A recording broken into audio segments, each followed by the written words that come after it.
கர்த்தருடைய நாமம் மகிமைப்படுவதாக. இந்த புதிய நாளுக்காய் கர்த்தரை நன்றியோடு ஸ்தோத்திரிக்கிறேன்.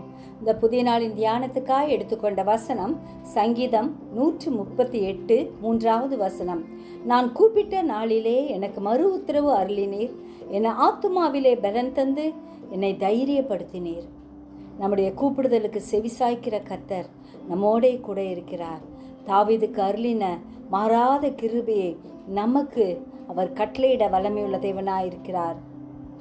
அவர் நமக்கு எல்லா இடுக்கண்கள் மத்தியிலும் நம்மை விடுவித்து காக்கிற தேவனாயிருக்கிறார்.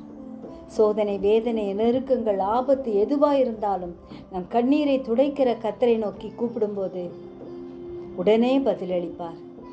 பலனற்ற நேரங்களில் நமக்கு புது பலன் தந்து நம்மை தைரியப்படுத்துவார்.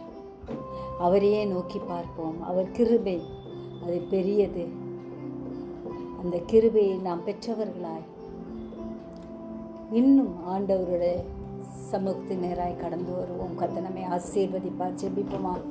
ஜீவிக்கிறதா நல்ல இயேசுவே, இந்த அருமையான நாளுக்காய் நன்றியோடு ஸ்தோத்திரிக்கிறோம்.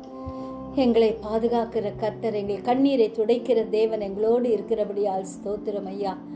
அப்பா, எங்களுக்கு துணையாய் நீர் இருக்கிறபடியால் நன்றியோடு ஸ்தோத்திரிக்கிறோம். ஒவ்வொரு நாளும் நோக்கி கூப்பிடும் போதெல்லாம் எங்கள் மத்தியில் வந்து எங்களுக்கு பதிலளிக்கிற தேவனாய் இருக்கிறார். அதற்காக நன்றி.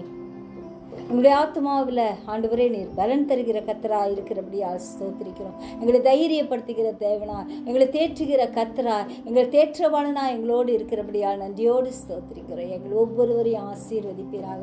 சிறியோர் முதல் பெரியோர் வரை ஒவ்வொருவரையும் கர்த்தர் பாதுகாக்கும்படியாய் கெஞ்சுகிறோம். சுகவினர் மீது உடைய காயப்பட்ட கரத்தை வைத்து பரிபூர்ண சுகத்தை தரும்படியாய் கெஞ்சுகிறோம். ஆண்டவரே, எங்கள் பலவீனங்களை சிலுவையில் சுமந்த கர்த்தர் நீர் பெரியவர். அதற்காக நன்றி. பொறுப்படும் வழி நடத்தும் இயேசுவின் மூலம் ஜெபங்கேளும் பிதாவே,